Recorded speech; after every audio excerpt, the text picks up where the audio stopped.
Thank you for listening to The Pain of the Claim, your source for prescription strength claim relief. And now, your hosts, Jeremy and Donna Lavelle. Ladies and gentlemen, welcome to The Pain of the Claim Presents, and I am so excited about the guest that we have, the Contractor Coach, Mr. Jim Johnson. Jim, how are you doing today, man? I am so excited to talk to you and have our listeners get to kind of peer into all of the awesome sort of perspective that you have on this entire industry. Thank you so much for joining us. It's an honor to be here, man. Thanks for asking me. I got to meet you guys a few weeks ago and had a blast at that event, and looking forward to our conversation today. Whatever I can do to help contractors and this industry in general be a little bit better at what they do, that's kind of my purpose in life. I kind of want to start with the thing that's been rolling around in my head since we parted ways there on the evening of the 3rd. I mean, I realized a lot about you sort of during your talk, but you are very much motivated, and driven's a bad word. I don't want to use driven. You're directed heavily by your faith. And how did you work that into an industry that is, for lack of a better term, let's go with blue collar? You know what I'm saying? and sort of the viewpoints of a lot of the people that work in the industry. How did you figure out a way to work that in and still maintain the relevance clearly that you have to offer everyone? I'm going to sound like one of those guys after a football game here. I didn't do anything. I'm a big believer that God does what God does. And I had an experience, it's 20 years ago now, at least, where something pretty poor happened to me. I trusted a partner too much that happened to be our accounting side of the business, and they absconded with about $585,000 from our business. We were facing bankruptcy and partnership dissolution and all these other things. My best friend that I had recruited into the industry, even after proving to him that they had stolen money, decided to go into business with them to start their own.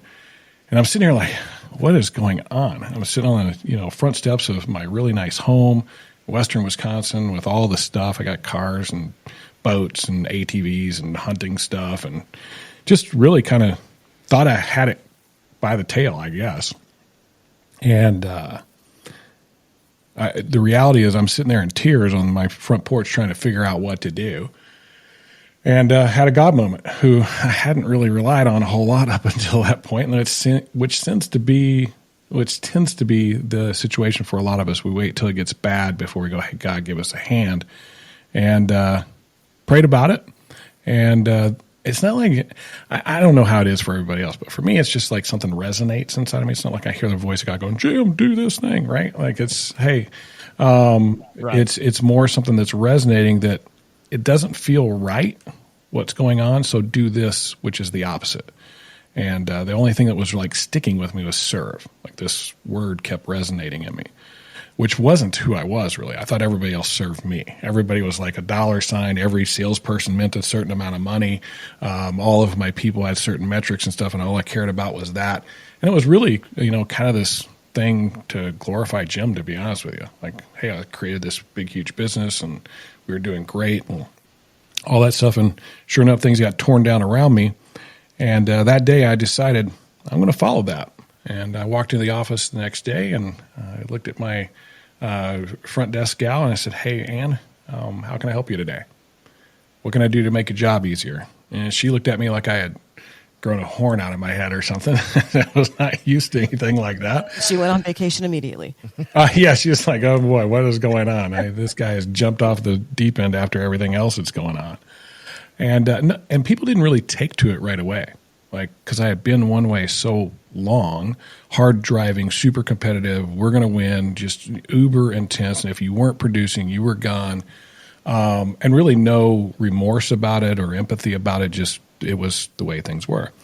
And so that changed for me that day. And ever since, even when it hurts, like to the point of giving when it hurts, I can remember a time shortly after that where my wife and I didn't have much, and there was somebody that needed $200, and $200 meant something to us at that point. And I went, we got to give it. We're being asked, we got to give it. And she was like, we can't afford to give it.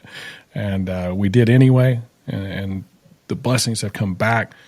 I just believe, like, if you're good to people, and the basis of the Bible is be good to others, and good things will happen to you, and I'm kind of proof of that.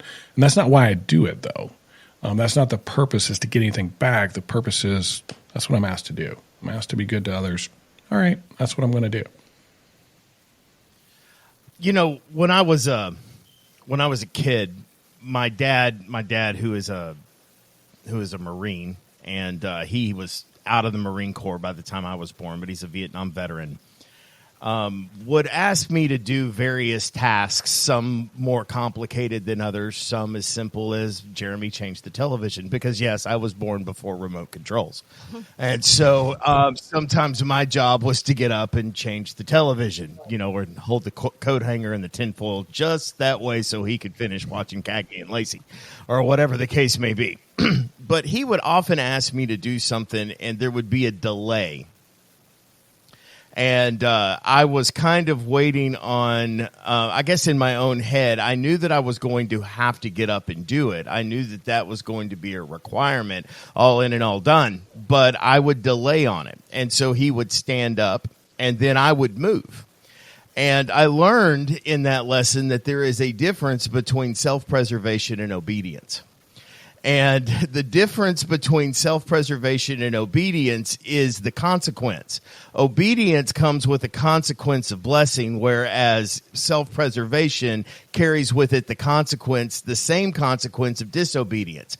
So you may be thinking that you're going to mitigate things, but you're really not. And so obedience is sort of your understanding is not a prerequisite for obedience. And when it doesn't make sense to give $200, you still have to stand in a place of obedience, because that's what makes it work. And that's just my own sort of personal perspective and how I was raised. Now, obviously, at some level, I will be transparent enough to say that I was raised in the church. I was and not just – I had a drug problem when I was a kid, because they drugged me to church every chance they got. So I got to remember that one. That's a good line. We were the first ones through the door and the last ones with the set of keys to lock the place up. My dad was also a pastor. My grandfather was a pastor. That was on my mom's side. And so I was pretty much saturated and immersed in this direction of thinking. And the reason I ask you the first question is how you assimilated that is because, and your answer is that you didn't.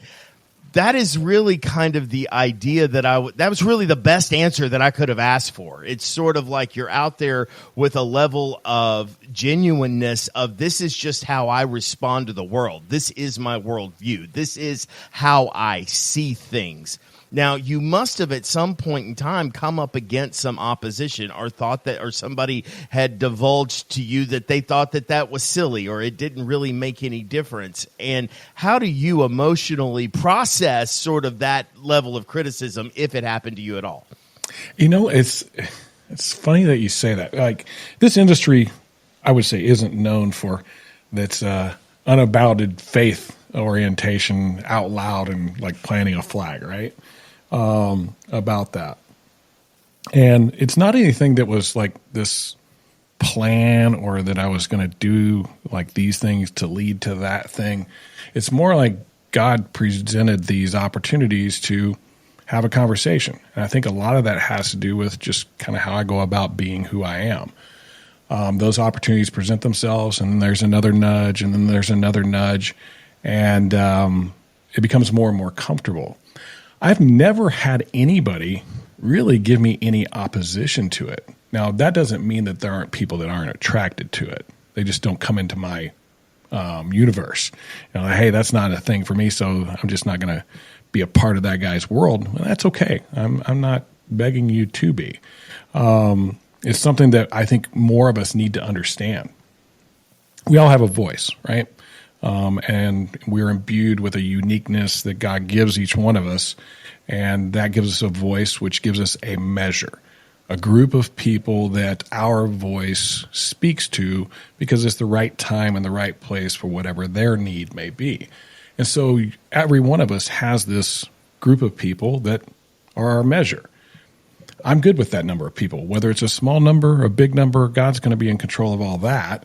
I'm just supposed to use this uniqueness that is me to follow the way, which is the way I look at it, that leads to, knowing that God He's our Father. Like, that's kind of the way I look at him. He's my dad, and I don't want to disappoint him, and I don't do that necessarily out of fear, although that does play a bit of a part.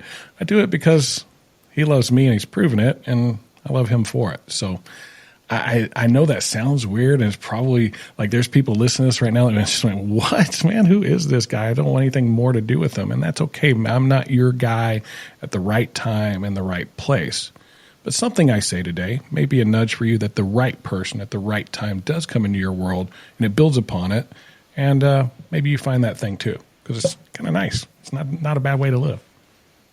Well, you said something to me back when we were standing there at the end of the night, and you said something to me that I found really, really interesting, and it's a delineation that I had not thought of. And I just want you to share this with our listeners. What is the difference between a teacher and a coach? And I'll qualify this is because I had never really, because there's the old joke, those who can't do teach and those who can't teach coach.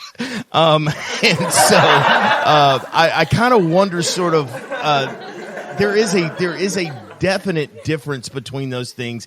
And I just kind of want everybody to hear sort of your take on the difference between those two things, because it's really quite thought provoking. So what is the difference between a teacher and a coach? A teacher is somebody who imparts knowledge to you. Okay, so just use the example of being back in school. You had teachers, right? We had all kinds of teachers. And don't get me wrong, teaching is extremely valuable. As a matter of fact, I'm married to one, so if I said anything other than that, I would be in big trouble. But they have a curriculum to follow. They are to impart knowledge to you, and they're supposed to test you on that knowledge to ascertain whether you have gotten the knowledge or not gotten the knowledge. And then it's kind of on to the next teacher and the next teacher. Where a coach is a little bit different. The coach obviously is going to do some similar things to a teacher. They're going to impart some fundamentals to you. You're going to work on those fundamentals to build skill in that area. But then he's going to do something a little bit different and go beyond what a teacher would normally do, which is to reinforce those skills often by making you actually do them. Like, he makes you do them over and over and over again to the point of mastering them, all with a strategy behind it of achieving something. Like, we're going to win a state championship, or we're going to win the conference, or we're going to win the Super Bowl, or we're going to win this business thing that we're in, or we're going to win at life. And that's why you have life coaches and business coaches and sports coaches, that they're there to take the fundamentals, improve your skill in those, share some new tactics with you and some new skills with you, develop a strategy around this knowledge that you have to help you progress or reach your fullest potential in whatever it is that you're after, no matter what kind of coach you have. So that would be the difference to me. Teachers impart knowledge and test you on whether you have gotten that knowledge. Coaches are more in a guiding aspect to make sure that you've mastered that knowledge and that you can apply it. I've noticed, like, more with coaches that they reach you where you are. Like when I hear some of Jeremy's coaching sessions, he's like, what do you want to work on? Where are you at? And then he reaches them wherever they are and where they want to start. Do you find that to be the same? But it's funny that you say that, because we often talk about our coaching being custom, because everybody's at a different place. A guy that's a $500,000 contractor has absolutely completely different needs than a guy that's a $10 million contractor. They've got different situations they're dealing with. And if you don't have a coach that has some experience with that, either he's done it or he's proven that he could do it for somebody else. And that whole thing that you said earlier, those who can't do teach and those who can't teach coach, That thing drives me insane that anybody would ever say that. I don't remember Nick Saban ever being some famous football player. I don't ever remember, how am I missing his name? Coach for the 49ers. Seifert, and before Seifert was Walsh.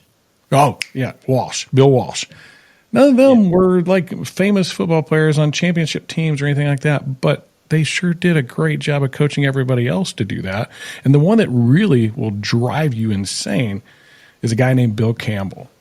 Bill Campbell was a Division II average to less than average football coach who became the coach of Google, Apple, and Microsoft. All three. He's called the $1 trillion coach. So don't get caught up in that myth that's just because somebody's a coach they can't help you. What I would say is to make sure they've proven it. That's the key. Make sure they've proven that they can do what it is that they say they can do by the results that you see from others that they serve that have done what you need to do, or that they've done it themselves and they've proven they can do it. But that isn't necessarily a fit either, because that's them teaching you to do it the way they did it, not necessarily coaching you on a strategy to do it the way you need to do it. Yeah. While I completely agree with your perspective, I have an expanse on that as I think about being an athlete myself. I played football. I was in the sport of wakeboarding. And I will tell you, all of the greatest talent that we look at, and I mean, insert famous athlete's name, Michael Jordan, Tiger Woods, Roger Staubach, you know what I'm saying? Every single one of them, their entire life was coached. Every single one of them. And so, it certainly, I'm not saying it's a guarantee to greatness, but it is certainly an ingredient. And it speeds up the process. That's the thing. Like, somebody has gone through this experience before you. Why in the world would you go out there and beat your head with this school of hard knocks, fail forward thing if the plan is already in existence and you can get there faster? Like, the only time you should ever fail forward is if you're doing something new, innovative, and creative that nobody's done before. Sure. I would also say that a coach has to possess the ability to fully understand the knowledge that has been imparted to the point that they show them how to use that knowledge as a tool and put it in motion, thereby creating a level of wisdom in action at that point in time. So wisdom is knowledge in action, in my opinion. And so when you can take it and it becomes something other than this preconceived sort of, we do it this way so that these results are achieved, but we also do it this way because it streamlines whatever process that we're trying to do. Look, the most difficult thing to do, and go ahead. No, go ahead. No, most difficult thing you got to do. Go ahead. Difficult thing to do. In sports, often people say it's to hit a baseball, and I say that is not the most difficult thing to do in sports. The most difficult thing to do in sports is to go into halftime of the Super Bowl losing, knowing that you have to change everything that you've done that got you there. And when we have to change paradigms like that we know have worked in the past, but realizing that this is a new day. This is a different situation. This is a new challenge, and we have to achieve at a different kind of level. Maybe not higher, maybe not lower, just different. And so attacking those things and having the perspective of a coach that has the strategic oversight to be able to push you in that direction. And you have got some really interesting perspective shifts that I love. So I'll let you comment on that and just kind of fanboy. No, yeah, you're good, man. I love having conversations like this. This is actually probably the most valuable thing I find in life is having valuable conversations where two people have different perspectives on things, where whenever you have that conversation, both may gain deeper understanding, which they can then share, right? Like, this is how you build coaches. So I'm gonna take it and simplify it. As a parent, I could have told and taught everything about riding a bicycle to my kid, right? That's a bike. That's what it looks like. You have to use your legs to pedal it. You have to balance it, and you have to steer it with your hands and give all the mechanical teaching behind riding a bike. And then say, go out there and hop on that bike and go. And they wouldn't make it very far, right? And bam, they're over on the side of the ground. Where the coach comes in is when the coach comes out there and actually grabs the back of the seat and the handlebar with you, and he's right beside you. He's right beside you. Okay, now push, push, push. All right, balance, balance, steer. Okay, and now I'm going to let go of the handlebar, but I got the seat still. You're good. You're good. We're okay. That's a coach. And that's a simplified version of that. They're there to walk alongside of you.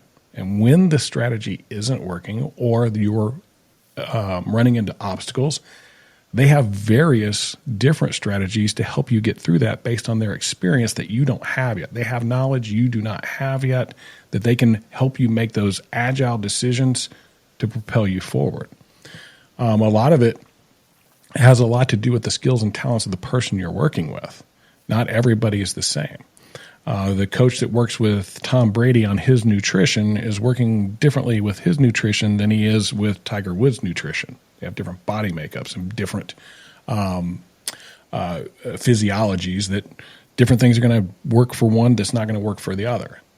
Having a broad base of experience is valuable. I mean, it's one of the best things that ever happened for me working at AccuLinks and being their director of sales for the first 5 years.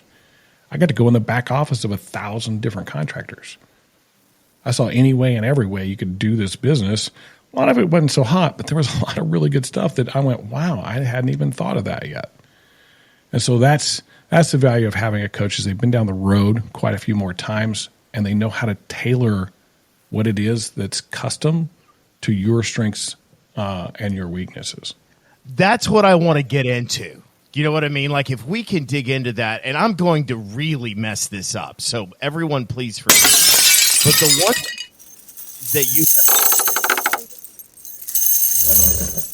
You're good. Hi, Donna. Is that better? I think The so. great thing is I think we're recording it. It's not live, so you can cut it out if you want. We are recording it. It's not live. We're not comfortable with live just yet. Yeah, We've kicked because around of the things like idea. that. I want to go Oh, live. live was fun, man. My other two people have absolutely vetoed me on the whole live We're approach. supposed to go live tonight. Oh, But- live is awesome. But it's been vetoed. Oh, it has? Yeah. Okay. I am the only one that wants to do it. Everybody else doesn't want to. Oh, I was willing to try it. But Thank you, Brent. So my co-host on the Rumble, I mean, we talked a little bit about going live today, and I just like, okay. I mean, I would love to. I just right now our technology is a little suspect, Sketchy. I would say, and until I know that thing is going to stand up, that's where I'm nervous. But what I was wanting to get into is you said I want you. I mean, one of the things that you do with somebody, I guess at your initial conversation with them is I want you to imagine what you want your life to look like and what. Okay, so I'm messing this up. Or it's like No, you're good. You're talking about what we call the dream exercise. Yeah, the dream exercise. So it can just, I mean, briefly unpack that a little bit. And if you want more coaching, call Jim. You know what I'm saying? So we're not going to get into all of it today. It's just kind of an idea that I just kind of want to share with people. Well, you think about it. Most of us, when we start something, it tends to be either out of an impulsive, motivated type of situation, like, hey, I want to go do that, and you don't really put a whole lot of thought into it sometimes, or it's a money motivated thing, like I'm going to go do that to go make some money, without ever really thinking how it's going to play out over time. Like, what is that thing going to be in it at the end?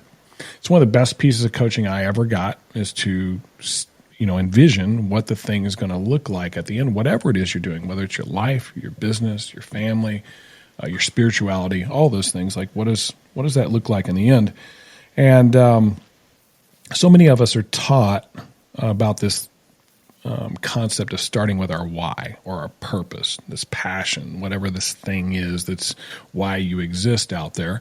And I think that's great. I really do. I think it's an important piece of what we do as human beings and what we do in our businesses as well. But if we don't understand our own identity first that why could be the wrong why. And you see it happen over and over, especially if you're a person that you tend to do something for 3 to 6 years before you move on to the next thing.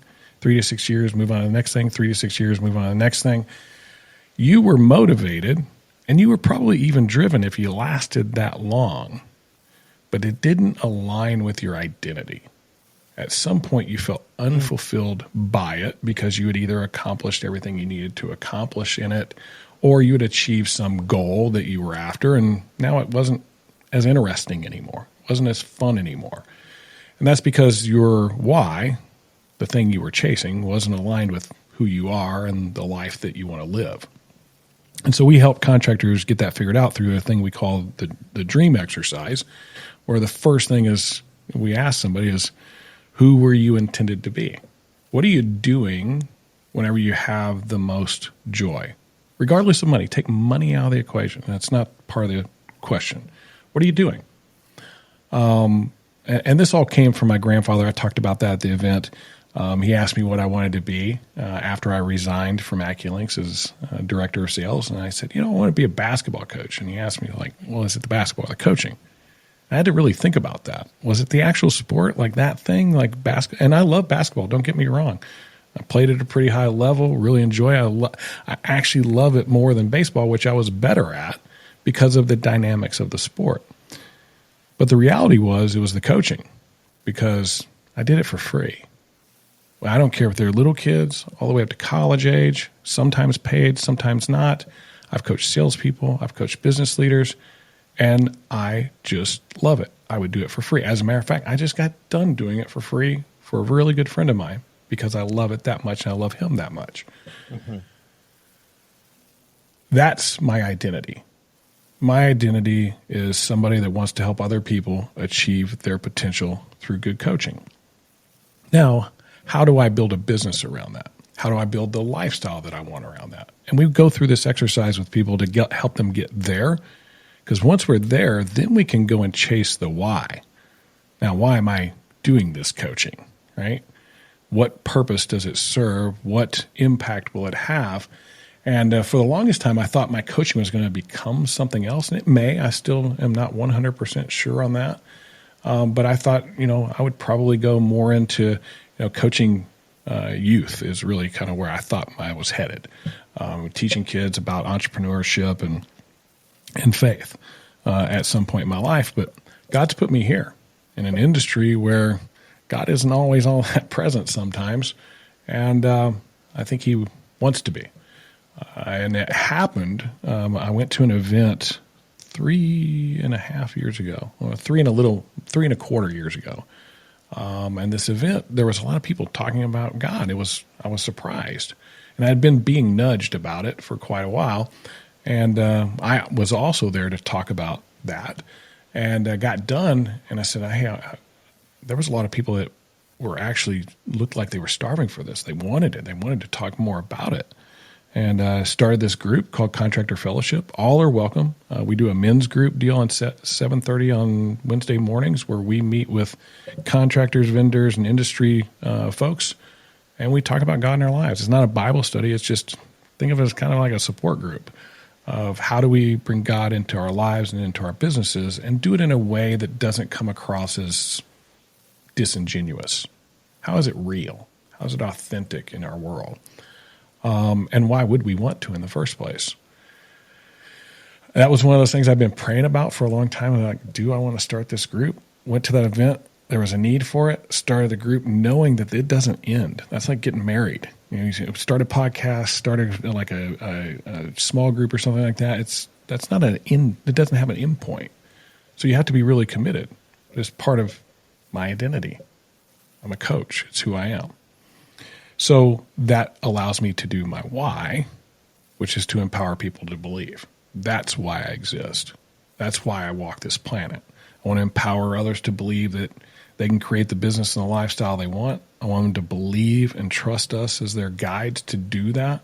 And who knows, if the conversation comes up and they notice the actions and who we are, they might want to talk a little bit about this whole Jesus thing and salvation and how cool God is as a father.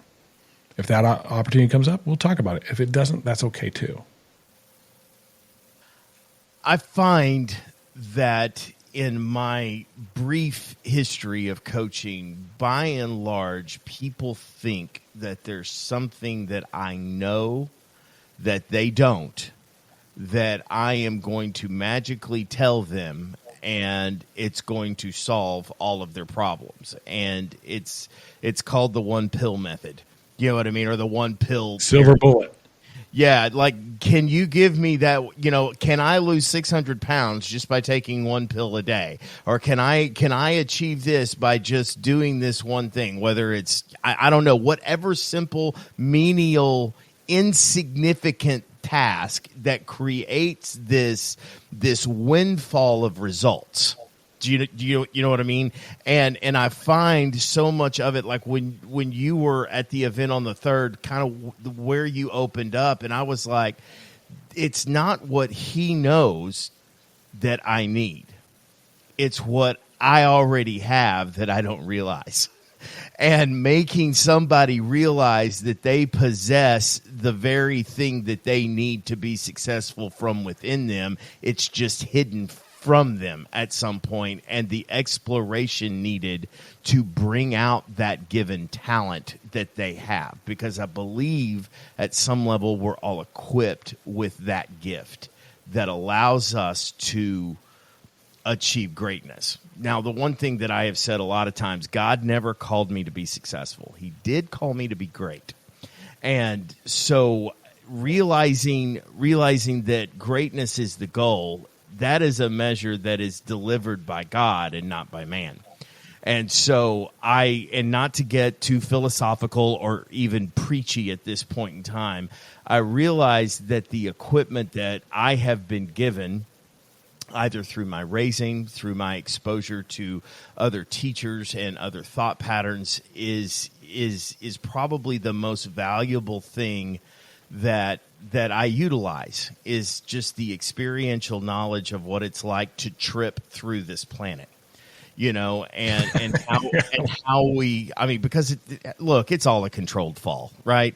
And so, I do the best I can with what I have in front of me. And, I used to do this talk on the, what is very familiar to a lot of people, it's called the parable of the talents. And I can tailor it so that it's not an over religious experience here. But the idea behind equipping, one guy got a lot of money, one guy got a little money, and one guy got almost no money. And my argument here is they were equipped with what they needed to achieve the task. And the guy that got less already had so much ability to produce the same level of results with the lesser amount. And so, because it says they were given based on their own ability, based on what they needed. And I think that is that's just my perspective on it. And so when I look at finding things within me that already exist, and I think that was the main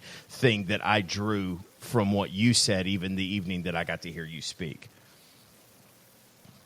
So, yeah, first off, I agree with a lot of what you said.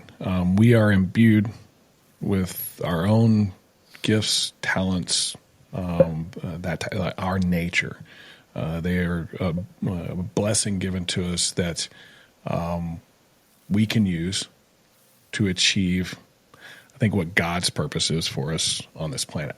While I'm not sure that's greatness necessarily for me, if it is, wonderful. If it's not, I'm okay with that too. I try to stay humble in all this, that I'm just another man like anybody else walking this planet, that I have a job to do. And I do it as well as I possibly can. Now, don't sell yourself short though, Jeremy. You do have knowledge. You do have knowledge that other people need and they are lacking. Those are the skills. And like anything else, to become great at something takes hard work. To do anything good takes hard work. That's why we don't see as much good maybe as we would like, because there's hard work behind it, which if you don't know your identity, which would then not tell you why you're doing what you're doing, we tend to go through the motions. And when we hit obstacles and challenges and stuff like that, we're a little less likely to run through them, jump over them, run around them, do whatever we've got to do to get through them. It is the most disheartening thing for me is to go and speak in front of a bunch of people and ask them why they exist. And no one knows. Very few. It's rare. It's rare for someone. This is why I'm here and this is why I'm doing what I'm doing. Right. How much peace does that give somebody, though, when they know that? Like, that's the thing. Like, how much peace do you have whenever you go, okay, I know who I am and I know why I'm doing what I'm doing. I don't need any kind of verification from the outside world, whether that is worthy or not. It's who I am. I don't care what anybody thinks about me. I really don't.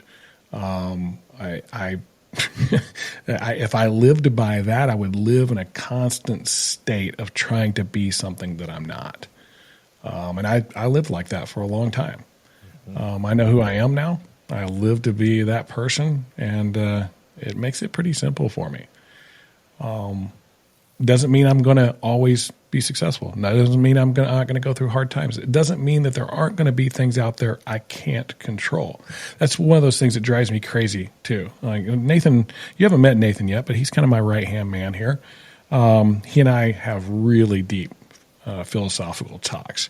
And we hear all the time, well, the only person that can control your situation is you, which true, only person that can. But things happen. Things happen that are beyond your control. And yes, you can handle the way you react to them, but you can't control them necessarily. They say, hey, all the decisions you make are the person you become. All the decisions you make have led you to this place that you are today. Okay, so you get struck with ALS today. Did you make that decision? No. You made all the right decisions. You did everything right. You did everything as well as you could possibly do it, and you get ALS. Now, you have a decision of what to do with that, obviously, but boy, did that take you off your track. And it really frustrates me that people get caught with that because sometimes things just get in the way of people. And I have never walked in their shoes before, so I have one simple job, whatever their situation, try to understand them a little better and try to love them. Makes things pretty easy. Well, yeah, as long as you're dealing with people that have that perspective. Do you Most don't. You know what I mean? Like, as long as you're dealing with people. I mean, for example, this is what I mean, even to get into sort of the reason people might call you or the reason people might call me. And I talked about the silver bullet thing because I'm going to possess some kind of information that is going to catapult them into some level of success that they've dreamed about. The real thing is that I don't know what that thing is that you need. I really don't. I'm going to have a conversation with you. And as choices may define destiny at a level, you know what I mean? If choices define destiny, where we have those choices, those thoughtful decisions, and sometimes choices are as simple as I would rather have water over a Coke, or sometimes those choices are as pivotal as do I leave Acculinks to go do something else? You know what I mean? Like at this point in time, that was another one of those prayerful moments. I'm living at the top of the totem pole. Why would I want to change that sort of situation? Well, it goes back to the very first thing that you said. Now, as long as I can sustain, my well-being, I would teach or coach or speak or whatever to impart sort of, whether it's not just knowledge, but sometimes it's an exhortation. Sometimes it's just encouragement. Sometimes it is nothing more than the edification of people to make them believe in themselves. And if that is, there's no new information there other than maybe they've never heard it, throughout their life. If I could just go do that and everything be okay, every bill get paid, every hamburger get cut diagonally, everything and all of those things that would not require necessarily my 100% stewardship over said thing. If I could just go do that, I believe that I would be happy, because that's why I believe I was here, is to communicate and impart the knowledge that has been given to me, the knowledge that I have gathered up. And sometimes I find so many people think that money is the thing that fixes it. Money is the thing that will make me happy, when really and truly it's not so much the money, even though a lot of people are depending on me making money. But it doesn't really have anything to do with why I think I'm here. This is money. Yeah, a lot of people come to us with this. First off, I don't think a lot of people know what we do. They get the basic concept. You coach contractors, right? But what does that look like? What does that mean? And we take a holistic approach to what we do. We're not just looking at a piece of the business like marketing or sales or recruiting or any other finance, whatever, right? We're looking at the whole entire business holistically. There's 12 components of it. And so that's the business part of it. But we're also looking at the human being, and that's who we really coach. We coach the human beings to facilitate running their business based off of these 12 components to take advantage of their unique gifts and talents and apply it to this framework that we teach and coach. And we help them build a mission, like, hey, we're going to do this thing in the next year.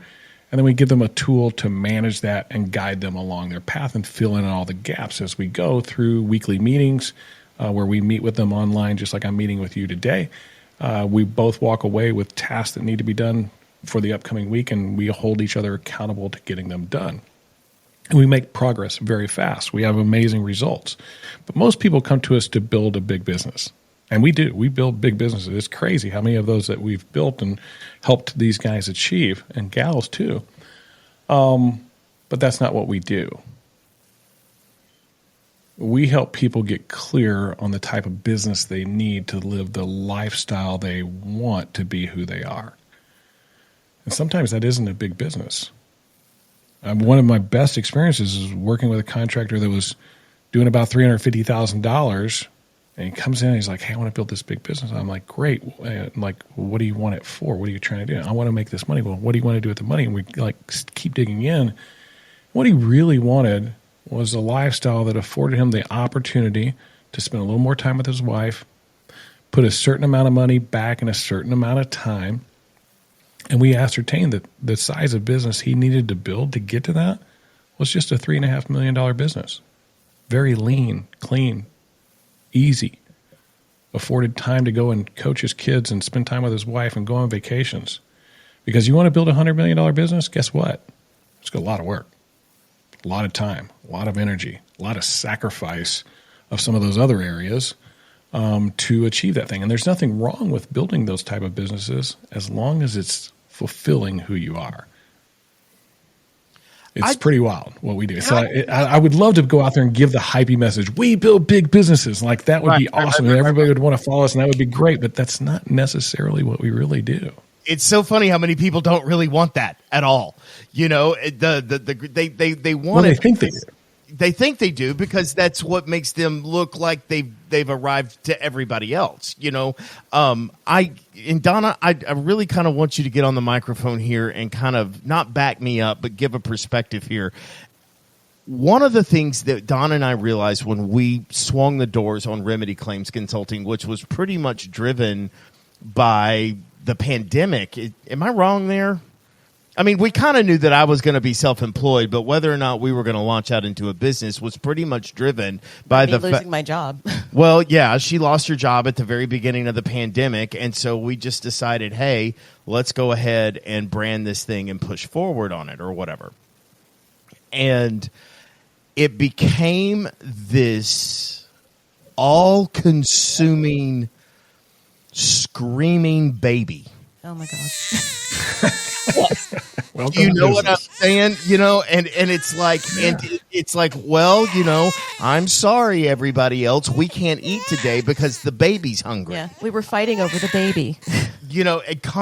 our marriage was challenged over the baby. Even the most basic thing of what we like about each other, just that one small little bitty microcosmic sort of thing of the reason why we're at this place where it's this huge explosion of a business. We've come down this road to this point that we believe that we can. And now that very thing that seems to link us together and hold us together is being challenged at the most fundamental of levels. Do you know what you get? And we it's because our business has a DNA just like a baby does, and most of us don't understand the structure of that DNA or the components of it, and really, most importantly, the sequence of it. That was the thing. It was a big epiphany after I coached for about 3 years, is that there was an order to this, and most people came to us for the last thing. Teach us how to scale our business by helping us recruit and hire more people. And I can certainly do that. I'm really good at recruiting and hiring tons of people, and I can teach anybody and everybody how to do it. It's not rocket science. But if you hire them, how are you going to train them? Right. Like, train them quickly and up to speed and effectively so they're earning money quickly. And then before that, how are you going to produce everything that you hired all these people for? And before that, how are you going to sell it specifically that's unique and proprietary, that provides value to it so you're not a commodity? And how are you going to generate the leads to make all those sales? And it all works back upon itself to the very beginning. Are you a qualified leader with the skills and capacity to lead this thing that you actually want to build? Because if you don't get that down, the rest of it creates an ugly baby. That is one ugly baby. Yeah. So not to throw the baby out with the bathwater here. There we go. I was wondering when that was coming. Well, because then all you have is a very wet, critically injured baby. What I'm saying here is so much of the coaching that I see in here is all on business development or marketing based. And the thing that I was screaming for was infrastructure. And how do I establish infrastructure with two people? I'm telling you right now, sitting right here, I am deathly afraid of hiring anybody because of the commitment that comes with that. What I'm asking people when I say, hey, why don't you come to work for me? Really what I'm saying is, hey, I've got an idea. Why don't you put all of your security and your family's well-being and their hopes and dreams of achieving what they want in this life in my hands? Put them right here because you can trust me. And so because of that weighted thing, I have been very slow to jump into a place where I'm either offering them a salary or trying to guarantee, or maybe not guarantee, but try to communicate, hey, this is a great place to set down roots and your dreams will be achieved by walking down this path with us. That is the thing that has scared the living daylights out of me since any business I've ever run or operated. I wish it scared more people. That tells me a little bit about who you are as a human being, that you actually take this serious. It's a business. We take on a lot of responsibility whenever we have folks working for us, not just them, but their spouses, their families. They're all relying on us to provide them with the tools, the knowledge, the experience, the training that they need to be successful. And in order to hire people well, you're going to need to create great job descriptions that make things clear, that set expectations and set standards for the amount of production and performance and core values that you expect out of your people. You can start small with the first few people without a whole lot of that, because it's usually going to be your friends and family is who you involve in your business, and you have a unique relationship where you kind of know each other. But as soon as you get outside of that, things better be very clear, because if you're exchanging information verbally about, hey, this is the way things go, this is the way things work, this is the way it's going to be, this is what we expect, and off down the road you go, 6 months later down the road, they're doing something that you didn't really want them to do, and then you call it out and they go, well, you didn't say that. And now you have drama. And that's drama is a virus to your business and will kill your baby. Mm-hmm. That will kill the baby. Yes. Yep. Every time we've hired somebody, it hasn't been because we went out and said we're hiring. It's people came to us and said, "Are you hiring?" And we're like, "Sure." We made a hire one time. That's a sign of a great culture. It's a sign that you've built something they want to be a part of. Here, we have never run an ad for an employee. We've got 15 people now. Every single one has come to us asking us, hey, how do I get involved? That's a sign of a great culture. That's the thing I'm most proud about of all the things that we've done, is that the talent that we have here is off of the charts. Unbelievable coaches. And I didn't do it at all. I was just God getting involved and saying, hey, this is how I need you to do things. Well, one of the biggest things that I've seen is that I honestly have made hires in hopes that I can, like one of the hires that we made, my intention was to change their trajectory in life. I mean, for lack of a better term, really wanted to change their stars, so to speak. Their situation, complete situation. And my heart was to do everything I could, but I could not get this individual off of the circumstance that they were in. I couldn't get them to see beyond the oh, no, that's not something I can do because I have to do this. This individual was settling for less of a resource because of the availability of said resource. They didn't have any other recourse but other than to do it themselves because let's say it's mowing the lawn. I mow my own lawn. And I can't work for you on Tuesdays because Tuesday is the day I mow my lawn. Well, if you would show up on Tuesday, the cost of mowing your lawn will be covered. And you don't have to mow the lawn anymore. And all we have to do is focus in. And if you can learn this skill set that I am more than willing to teach you at no cost, that whether you stay with me or not, you get to take this skill set with you when you walk out the door. You'll never have to mow your lawn again. And that's what I was didn't fit their identity. No. It didn't fit their identity. And you talk. They were more comfortable staying where they were. And I struck out at the plate, Jim. I mean, we've all been there. Every one of us have done that. We all make bad hires. And that's why the very first thing I focus on is mindset. Whenever I'm hiring somebody like this, you got to make a shift in your mindset if you're going to come to work for Jim Johnson. And if that's not where it needs to be, I'm probably not going to bring that person on. And I've made my mistakes here. We've brought people on that said, hey, I want to be a part of your thing. And I didn't do enough due diligence work to make sure that they fit our culture as well. And that's the number one thing that will get you out of our business. If you don't fit culture, we're not going to sacrifice that for anything. Right. And I have seen a lot of really toxic cultures. And I'm talking cultures that profess to be one thing and then in turn turned out to be something completely different. I have created toxic cultures, not intentionally, but I have created them. And when I realized, and even in the bad hire that I was referring to the guy that was mowing his own lawn, even in that sort of situation,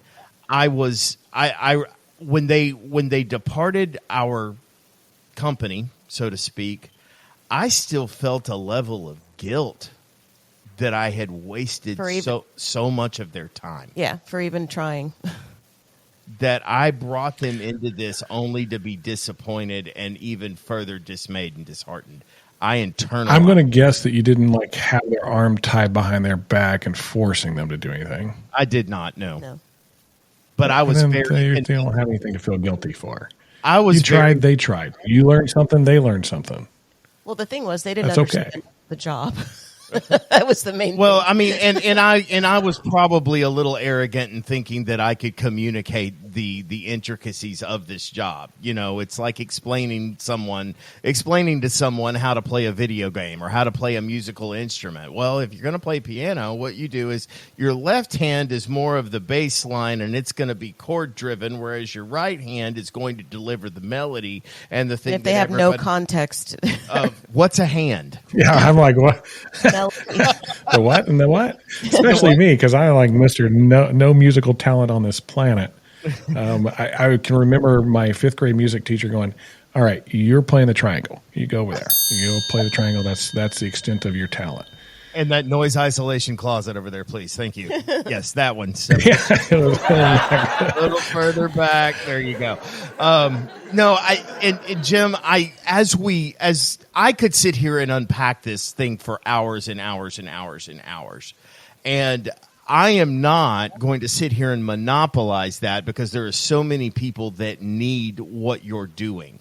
And so what does the process look like to involve? Is it contractors only? Will you help any entrepreneur? Tell me a little bit about how we get in touch and how we, get the Contractor Coach on our team. So, well, the name of the company is Contractor Coach Pro. So obviously our focus is what we call high ticket home service contractors. And what I mean by that is they're pretty specific, and I don't see anybody really call them out because you kind of lump all contractors together. Contractor, right? And then you'll hear some people call specialty trade or home service contractor, but even those, there's a uniqueness to a certain group that they generate opportunities through lead generation. They give an estimate, do a presentation demo, provide the service, and get paid. And they're done. It's a high-ticket thing. They installed a pool. They got an epoxy floor in their garage. They had a paint job done to their home. They had a roof put on. They had siding put on. But it's kind of a one-time thing. There's not all this service stuff and service calls and like an AC and heating and air. That's not our guys. That's a different group of people. But if you fit that, that's our ideal client. And really, no matter the size, because we have programs for startups to those guys going from 6 figures to 7, and then the guys that are going from 3 to 10, and then 10 and beyond. We have programs for each one of those because they all have different obstacles and challenges that they're dealing with. With all of that said, there has been this unique thing where a lot of vendor partners, others that are trying to get into coaching, they have reached out to us and said, hey, it looks like what you're doing is something that I would like to do or you could help me. And we have helped them. It's just not what we brand our company after. Because this approach to this blueprint of our business and this mission coaching focus methodology that we have applies to any entrepreneur. It's not unique. We just happen to talk to a lot of contractors because that's our language. Now, we've found that a lot of other vendors, we speak their language too because they're in our world and in our industry. The coaches is a new thing. Like that's been coming to us, which has been strange. But we're here to help anybody. Really and truthfully. We're asked, we give. That's kind of what it comes down to. And to do that, it can go a couple different ways. Best way, go to contractorcoachpro.com. And on that first page, the home page, if you look on it, there'll be a button that says Take Assessment or Take Contractor Assessment. Take that assessment. It's going to tell us and give us some real insight into your. It's not a joke. It's not this 3-minute thing, answer a few questions. It's 15, 20 minutes. You're going to get it all answered. We're going to have a really good idea of who you are, what you're about, what your skills and strengths and weaknesses are. And then we're going to do a free coaching call. It doesn't cost you a penny. And it is truly a coaching call. It is not a sales pitch. If at the end of that call you go, coaching's pretty cool, I want to work with you guys, great, that's awesome. If it's not for you and it doesn't fit for you at that point in time, at least we gave you 2 or 3 things that you could do right away to propel your business forward. That's one of the ways we serve. And it works really well. And we've done that with contractors. We've done that with other vendor partners. We've done that with a variety of different entrepreneurs. I helped a bicycle shop, which is the wildest thing. Because I was into cycling, and they were like, "What do you do?" And we got in a conversation like, "Can you help me?" I said, "Sure," and we did, and they did very well. That's well, if you're looking for coaching and you're a contractor or cycling, whatever the case may be. Let's stick with contractor or industry vendor. We tend to work with a lot of those guys too. We want to set up a demographic, so to speak, as the direction that we're headed. I help a lot of public adjusters across the nation. Obviously, Jim is reaching out to contractors all over the nation as well and trying to provide them with the insight to take them where they want to go. and Jim, I can't say how much I appreciate your dedication, your sacrifice required to get you to this point. It is an honor, honestly, to be able to sit here and speak with you and hear kind of where you're coming from. And I always want to judge the fruit. You know what I'm saying? And the fruit of what you are doing on a regular basis, both time and time again. I mean, you have found your spot at the top of multiple totem poles. And so the proof is certainly there. Your approach to things. Always be careful of that. Always be careful of that. The second you put yourself on the, as you put it, top of that totem pole, or on the pedestal, as we call it, that's when you know it's over. That's when you know, well, this really applies to sales guys. Like, they achieve top sales and they consistently do it. As soon as they start to go, yeah, I'm number one, I'm awesome, and they're celebrating all the time, and you can guarantee they're done. There's nothing else to work for. Keep that humility. Well, that's a piece of advice I got a long time ago. Well, and the other thing, kind of the theme of something that I hear you say is, let's be involved in a vision and not so much in a goal. Because once we achieve the goal, then where do we go? But the vision exists at a level in perpetuity, and so let's keep pursuing. Well, so many people think they're after some kind of destination, like they're going to reach this thing, and when they reach that thing, everything is going to be wonderful. And that's not the way it works. You're on a journey. Enjoy every day of it. And we're going to reach some destinations or goals along the way, but it's not over. You don't just go, hey, all right, I got everything I need. I'm going to go kick back on a yacht in the ocean somewhere. I don't see many people do that, and I don't see many people being very impactful or remembered in a positive light that do that. When we die, nobody goes, man, that dude made a lot of money. Nobody says that. Right. Well, guys. They say that dude owes me money. Yeah, that could happen for sure.